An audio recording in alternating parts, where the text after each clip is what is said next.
Okay, so we are all set. Maybe we can just make one more minute before we start. Okay.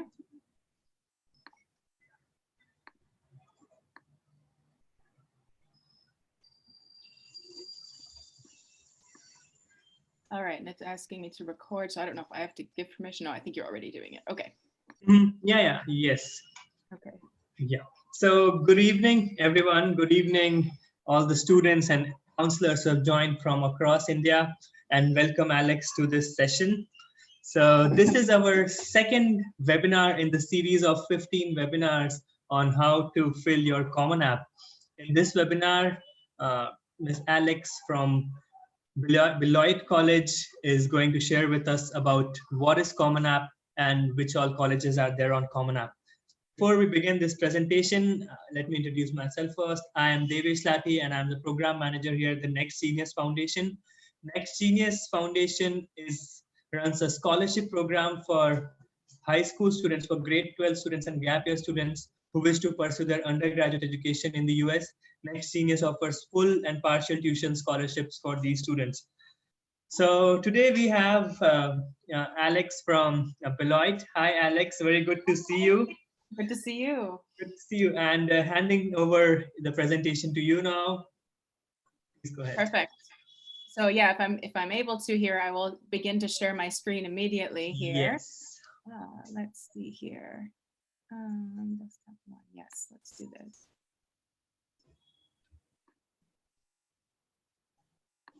Share, and then I will put my presentation. Are you able to see the presentation? Yes, though it's only on the partial screen. So. Here we go. Yes. Sorry about this. Let's get this. Swap displays. Can you see this one now? Yes, perfect. Excellent. Okay. Yep. So I'll just begin to click through here and hope that this works well. If I'm looking in the other direction, it's because I'm referring to the presentation.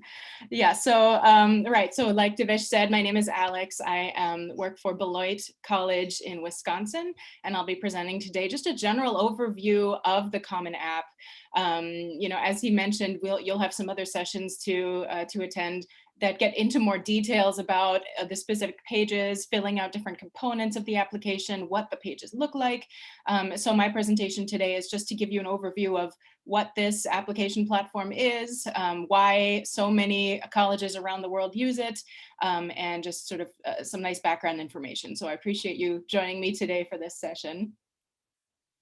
All right, so yeah, my name is Alex. I serve as Associate Director of International and Transformations at Benilde Admissions at Benilde College.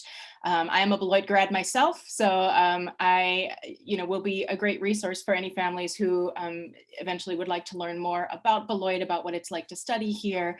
And my experience at this school really does represent in a lot of ways what we're hoping other students will find there in terms of level of engagement and just what I really enjoyed about my time there. So you can find me. I'll put this slide up at the end again as well, in case you have any questions about the Common App or about Benilde College.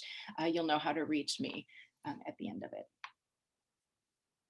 So here we go. What is the Common App? So app is short for application. The Common Application is, I think, the world's first single online college application that is used by multiple universities and colleges, over 800 colleges and universities, so post-secondary institutions across all US 50 states and across 20 countries around the world. I included a map there right off of the Common App website, so you can see it really is primarily in the US. It looks like when they did this map, it was 750 in this region and then 91, but 42 universities and colleges in Europe already use Common App. I think I read something about how 40 plus were added just this year. So the Common App is growing very, very quickly, and for good reason. Looks like we have 7 in Asia. Looks like China and Japan maybe using that one. So the idea behind the Common App, as you know, in the US in particular, every post-secondary institution is an autonomous entity. So, we have some colleges and universities that are public that might exist within some kind of system or larger, collection of schools, like University of California, Davis, University of California, Berkeley, anything like that. But still, each institution in the US is autonomous in determining its own admission criteria, admissions process, deadlines, scholarship offerings. So, leading up to now, it's been a very individualized application process for students in the US and abroad who are interested in pursuing studies in the US in particular. So, you may have heard the expression that applying to college can be a full-time job, and it certainly was for me in the early 2000s when I was going through this process and before we had any kind of Common App like this.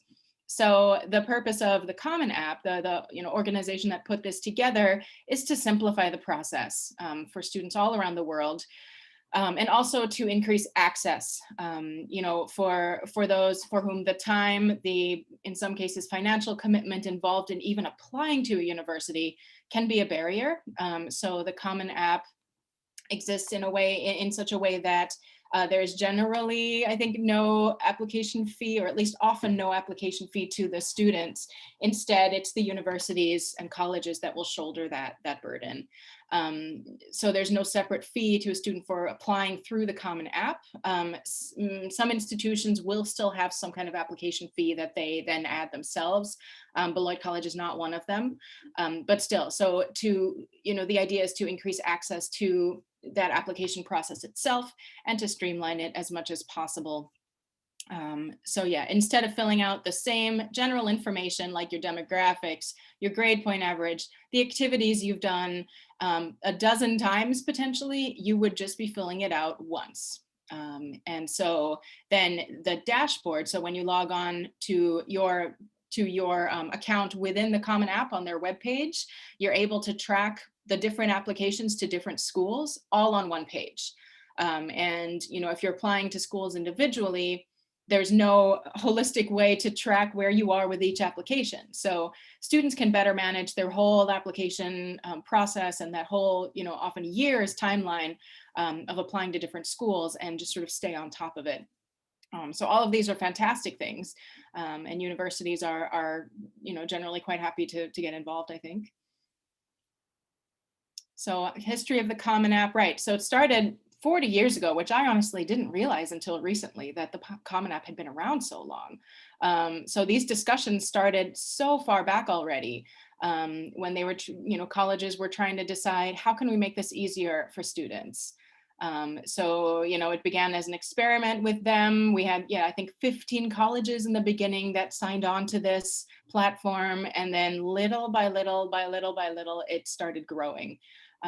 So by the time, again, that I'll keep referencing my college search, because in some ways it was pre all of the web, platforms for doing this. And in some ways it was still recent enough, but I don't believe that that I used the Common App when I was applying for colleges back in the early 2000s. So this would have simplified my process substantially. And so, we're all hoping the next Genius partner institutions and, and US universities in particular who use the Common App are really hoping that it can simplify the process for students in the US and students everywhere.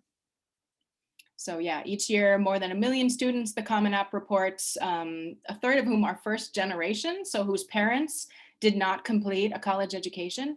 More than 1 million students apply to college, research, financial aid, and scholarships, and connect to counseling resources through the Common App. So it's really more than just an application platform. It's trying to increase access to college education and all the resources involved across the world in a lot of ways. So, just some small noble goals for this organization, but we're happy to be a part of it. So which colleges accept the Common App? There are, as I mentioned, almost 900 institutions across the world, mostly in the US, that accept the Common App. And so this was a screenshot right off of the Common App website, where I'm showing you how you can search. So if you and your families are starting to narrow down the college list, you've got, maybe 10 or 5 to 10 universities and colleges around the world that you're considering. It's very easy for you to go on and just search and see if that institution happens to be using Common App. So right on the first page, you go to Explore Colleges, you can type in, and then if the name appears, then they accept Common App. So then your job just got a little easier, and you know you'll be able to use the Common App to apply to that institution. So it is a very, very varied list of institutions that have agreed to accept Common App. Beloit is a small private liberal arts school. We accept it. We've got some Big Ten schools, some Ivy League schools, you know, some tech kind of universities, engineering colleges. So it's not only a certain kind of school that accepts Common App. And yeah, so it's worth checking. I imagine many of the schools you might be considering, especially in the US, are probably on Common App. So I have the website right there. If you just go into Google though and type Common App College Search or something general, you'll find it almost immediately. So I had some fun earlier while preparing for this, just typing in all the different university names I could think of, and just was happy to see that so many of them were indeed on this. And I checked with Divish and all of the Next Genius partner schools that you'll be hearing from today, and hopefully, you know, staying in contact with over the course of the fall, do indeed accept Common App. So if that makes your process a little easier for the next couple of months, we're happy about that. But there are some schools who do not accept Common App. So it was worth talking a little bit here about in what cases schools might not accept this and why. I mean, it sounds so fantastic and streamlined and easy and all of this, but as I mentioned earlier, there is a cost involved to the institution in order to be able to accept Common App. So this expense relates to the hardware and software we need in order to receive and review applications. All universities and colleges, I kind of use them interchangeably in this sense.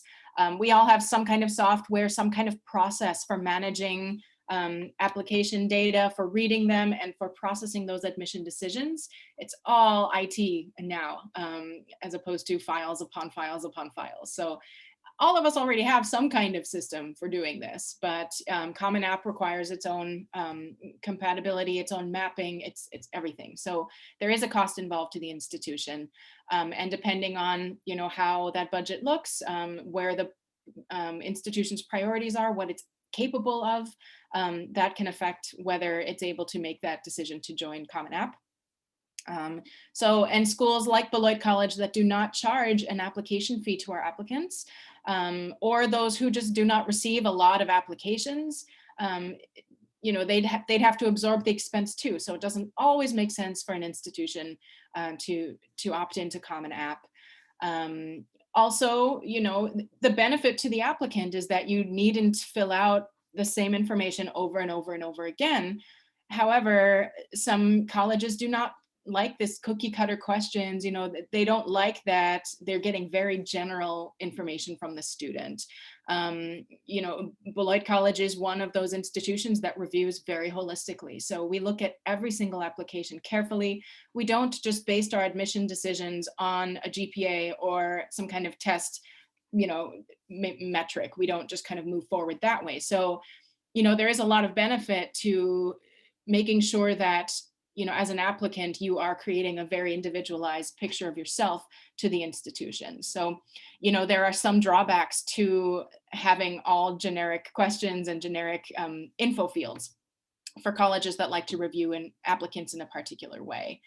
Also, some schools in the US, as I mentioned, might be part of a larger system. An institution I worked for before Beloit was like this. It was a public school that existed within a university system. And in cases like that, there are sometimes rules, regulations, processes that those individual institutions have to follow. And apologies about, in case the sound gets a little off here, the fun part about working from home is that you get all the random sounds from your house. So I'm hoping that this is still legible and that you can hear me as well. So yeah, so again, sometimes it's not just up to the institution as to whether they can opt into Common App. Sometimes they have to follow guidelines from the state or from a larger system that the school operates within. So some of the very common schools that, that students are sometimes surprised to see are not on the Common App. MIT is always the biggest one. MIT might have its own reasons for not joining it. University of California schools, I didn't find any of them on there. University of Washington schools, so UC Davis, UC Berkeley, UCLA, none of those appeared, but as you'll see, University of California and University of Washington are public systems.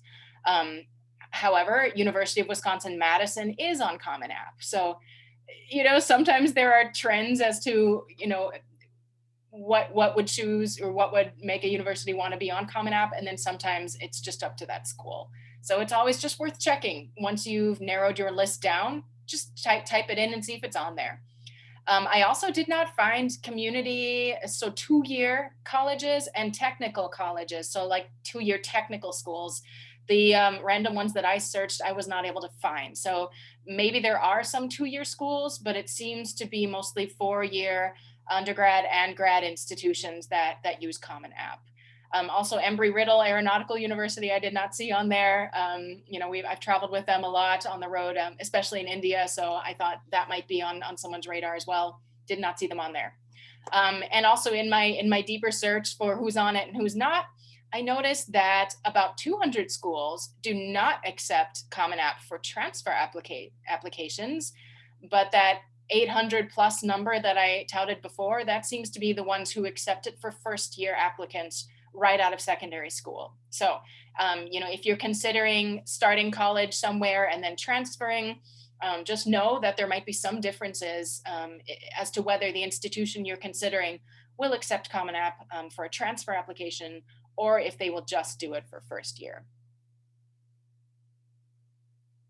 So yeah, some colleges offer several application options. Which do I choose?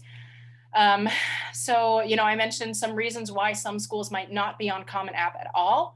Some schools will offer you more than one option of applying, including Common App as one of them. Beloit College is one such school. So we have our own Beloit College application, and we accept Common App.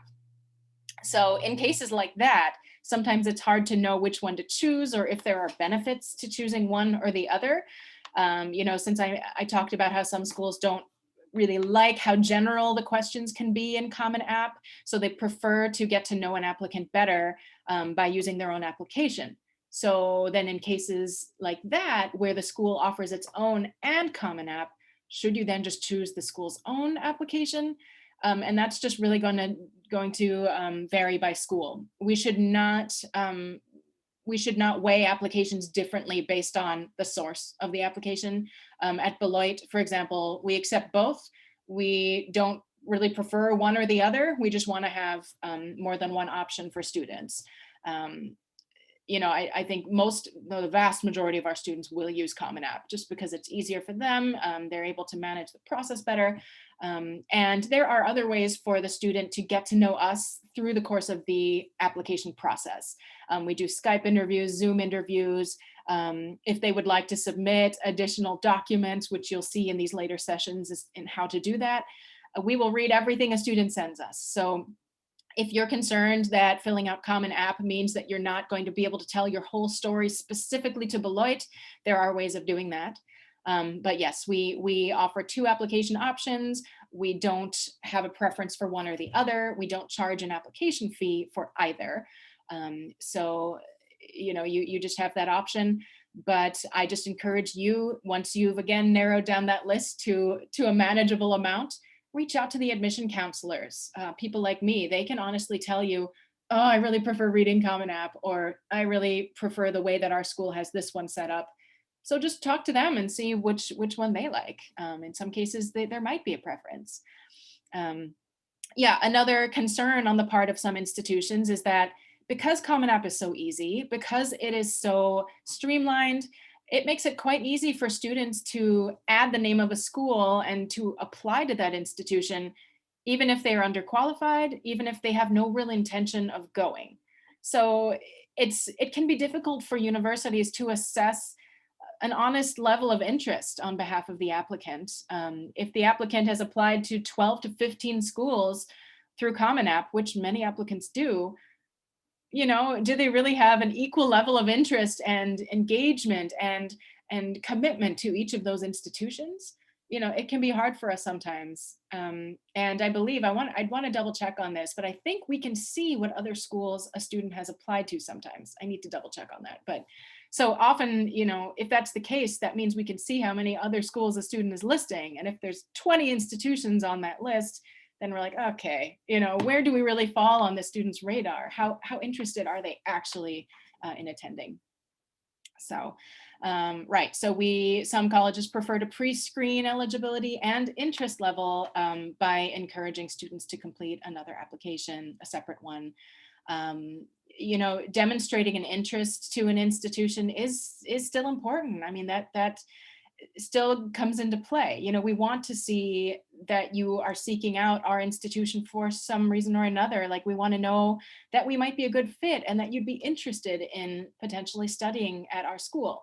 The same way that we are trying to assess fit with you as an applicant, you're trying to assess fit with us. So, the more conversations we can have, the more we can get to know each other as an applicant and an institution, the better the process will be for everyone. So we're just trying to find ways to get to know our applicants in the best way possible and to see, who might be really successful on our campus. So like I said, some schools will seek to increase access by having multiple options like Beloit, but we do not really review one application with more preference than another. Always ask. I can speak for my institution. I cannot speak for others in terms of how they like to manage their application process, how they like to assess their applicants. But people in positions like mine, it's our job to be transparent and be open and be communicative with you about questions like this. So please never hesitate to ask an admissions officer. So how do you access Common App? You can either go directly to the Common App website at commonapp.org. Right there, you will see search colleges, my applications. You can kind of see all of your spreadsheets there. I can continue sharing my screen and go through it if that would be helpful. But I imagine my peers at the other institutions later on this morning will be doing that for me. So they'll be taking you through the Common App, I'm sure. You can also generally find the Common App through the website that the individual institution has. So, every school is going to list their application requirements on their website somewhere. And generally they will link you directly to the Common App if they are a Common App school. So here we see the Benilde College admissions webpage under international students, although we accept it for our domestic students as well. Right there, you can see required application components, Benilde College app, or Common Application. So there we are. Both links are right there. You can click right on it from the Benilde College page, and it should take you to the same Common App webpage that you would find on your own through a Google search. So very easy to find the app. And then, like I mentioned before, once you've created your login and you have your own kind of personal dashboard within Common App, you will be able to track all the applications for all the different institutions that you have done. It's wonderful. It actually sends you prompts if you're missing information too. It's fantastic. So I submitted the Common App. When does the college receive it? Generally, it'll take just 1 to 2, that should be 24 to 48, business hours for the institution to receive the completed application. So since it's going through kind of a third-party portal that works with different institutions, all the information is received by Common App itself, and then it's kind of disseminated to the university partners that way. So if you've hit send and you're 12 hours away in time zone and you haven't heard from a college in a day, be a little patient, because sometimes we are not able to access that information until it's released by Common App. It's generally very, very quick, but I know that, this is a very stressful process sometimes, and students are really excited to get updates. But yes, please know that there is that slight lag between when you hit send on your side and the college is actually able to see your materials. In the Common App, you'll see if you attend the later sessions, there are ways for you to upload documents directly into the Common App. And each institution that uses CommonApp will tell you, will tell CommonApp if they want to allow that feature. Some are very specific about how you submit your records. Some require them to be in paper with a stamp, sealed, from the institution. Others are a little more flexible, but each institution has to decide how it's going to determine the authenticity of the documents it receives. Some of them are more comfortable reviewing items that have been uploaded directly into CommonApp. Others aren't. So as you're moving through the application for each institution in CommonApp, you'll see some of them will allow this and some won't. So, in case there are discrepancies there, that's why. Each school still determines its own process, determines what it needs, how it needs to see them in order to determine their authenticity, and how it processes that. So for Beloit, for example, we do offer you the option of uploading some of those financial documents and academic records, but we also give you the option of emailing them separately. Each school will have on its application page very specific language about how it needs to see these materials. So that's the piece I would really recommend you spend a lot of time on the individual university web pages, as opposed to trying to discern it through CommonApp, because not only for an admission decision, but also for to proceed with the F1 visa process, in order for the school to issue an I-20, we have to be able to verify for ourselves and for the US government that these documents are true and authentic. So anyway, so if there are big differences from school to school in terms of how they need to see documents, please be understanding, that we're all trying to hold all of our students to the same standard and ourselves to the same standard. So yeah, and a lot of colleges can actually see if you have started the CommonApp but have not yet submitted it. If you started the CommonApp and you've selected Benilde College and you stopped halfway through, or you never actually hit send on the end, we can see that. So then we can reach out to you and say, hey, it looks like you started it. Can I help with anything? Or, do you need any information from me? Sometimes a student thinks they've sent it and they haven't actually. So it's actually really nice for us to be able to see, oh, it looks like we've got 15 students that have stopped somewhere in the process. Let's see if we can help them. So it's nice in a lot of ways. So yeah, so that concludes the general overview of CommonApp. As I mentioned, my colleagues at the different Next Genius partner institutions will be chatting with you throughout the course of the morning and maybe even afternoon about the different pages of the CommonApp and some of those intricacies of how to upload, how to find stuff. And I'm seeing these pictures now are a little blurry. Sorry about that. But yeah, so as Divish said, I'm going to spend a couple minutes here just talking about Benilde College, just as an introduction for you. And then I'll look forward to, to answering questions as possible after this. So Benilde College, my institution, we are a small private liberal arts college. We are actually the oldest college in the state of Wisconsin. We were founded in 1846, and this is before Wisconsin was even actually a state. It was still a wild Western territory, during that time. So Beloit is as old, if not older than the state it's in. Long-standing reputation and tradition of serving our state. We are nationally ranked, and this is all available on our website, but our ranking generally calls out the quality of undergrad teaching, the level of diversity on our campus. We're really top notch in terms of students who graduate from our undergraduate education and go on to pursue doctorates. One of the fields for that is anthropology, which I studied, so that's kind of fun to see. Excuse me. And we are also called out nationally for the quality of our advising and mentorship. So Benilde College is a teaching college as opposed to a research institution. So that doesn't mean that there are no research opportunities for students. It just means that faculty choose Beloit as their faculty home because they love to teach, love to mentor. It means they are very accessible. They have more office hours. They have a very open door policy when it comes to meeting with students, mentoring them. helping them identify opportunities for internships and research and other applied learning.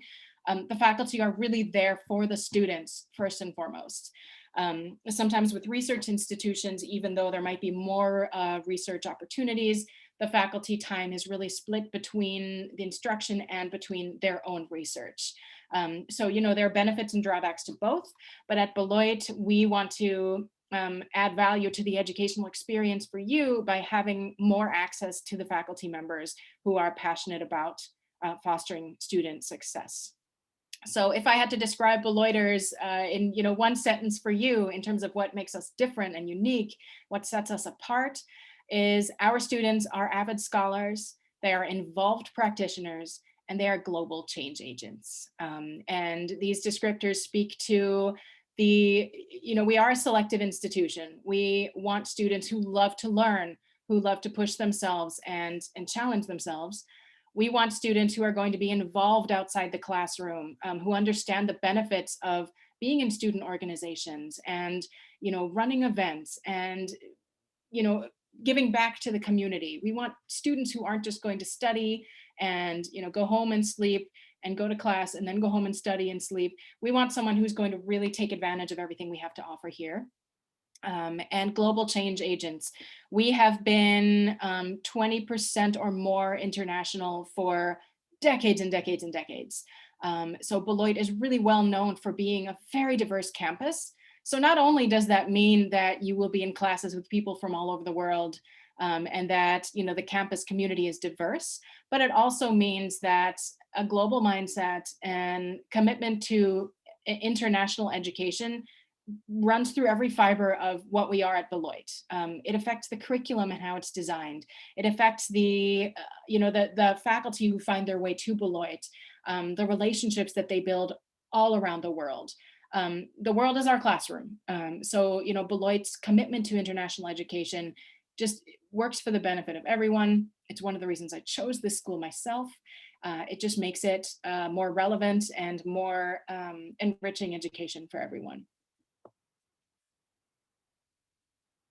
So the location advantage to put us on the map here, Beloit is located in Wisconsin. So there we are right toward the top of the US map there with the blue heart. Beloit College is about 2 hours away, 2.5 hours away from Chicago, Illinois, which is the third largest city in the US. Chicago is right along that long skinny lake there, Lake Michigan. So we are close to one of those biggest cities in the US. Milwaukee, Wisconsin is actually where I live and where I'm Zooming from today. So about an hour and a half away from one of the biggest cities in Wisconsin.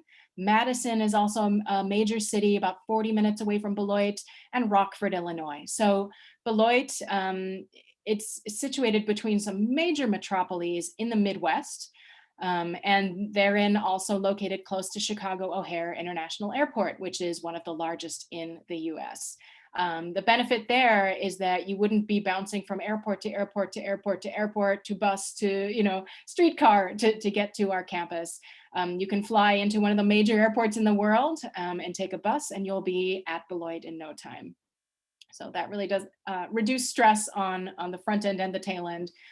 And Beloit College is located in the small city of Beloit, Wisconsin, about 37,000 residents, which in the US is considered fairly small, but Beloit is a city. So it has a bustling downtown. It has all the amenities that you would need: library, farmer's market, school system, healthcare system, shopping. So in the US, being in a small city, even being in a small city in a somewhat rural environment, does not mean that there are no resources or that the students will be in the middle of a cornfield. Beloit is still a bustling city, and its downtown has grown and become so much more beautiful since even I was there. So I'm quite jealous of our current students who get to take advantage of this wonderful downtown. So you get a really nice balance of being in a small city, a beautiful small campus, a manageable size, but being close to all the benefits of these large cities like Chicago, Madison, Milwaukee. So what we often call this region of these cities I keep mentioning is the Midwest Research Triangle. That speaks to the level of technology, healthcare, arts, research, centers, epicenters that exist right in this region. Even just between Chicago and Beloit, there are dozens and dozens and dozens of Fortune 500 companies based there. So the internship, the research, the networking opportunities for you in studying at Beloit are endless. You're not in the middle of nowhere in any way, shape, or form. And our students take advantage of the employers and the networks, just even in that 2-hour radius around Beloit, very well. And for students interested in the the natural sciences, environmental studies, even just in this region here, you have multiple different ecosystems, geological, environmental research opportunities, some fascinating archaeological sites and elements on Beloit's campus and beyond. So those who are really interested in studying the natural earth and human occupation over millennia, there are opportunities right there in Beloit, even literally on Beloit's campus, to do that. But Wisconsin does enjoy all 4 seasons. So anything really, halfway through that US map and up, you're going to see all 4 seasons. So we have winter, we have a stunning fall, but our students really, really enjoy all 4 seasons on campus and off. We don't want anyone to shy away from the idea of studying in, the northern US because of the cold. Our students are just fine. Our Next Genius scholars from the prior years can certainly speak to the ways that they've enjoyed winter at Beloit. We happen to be on a stunning campus. So all year round, there is such beauty to find. And there's, something to be said for the change of the seasons and how that brings balance and perspective to you. So I can talk a lot about the benefits of being in a climate with 4 seasons, with a winter, with a summer. It's not something to, hopefully deter you from considering a school. Beloit College, we have 1,200 students, 20% of our class is international, which a lot of institutions will strive for 10%, like their goal will be that. So Beloit's international population has always been true and has been a benefit to the institution. We are known for a high level of engagement in and outside the classroom. And so that's what we look for in applicants, someone who is interested in engaging and building those critical social skills, those soft skills outside the classroom too. I want to see someone who's interested in something and who shows me that they're putting the time into pursuing that, however that means.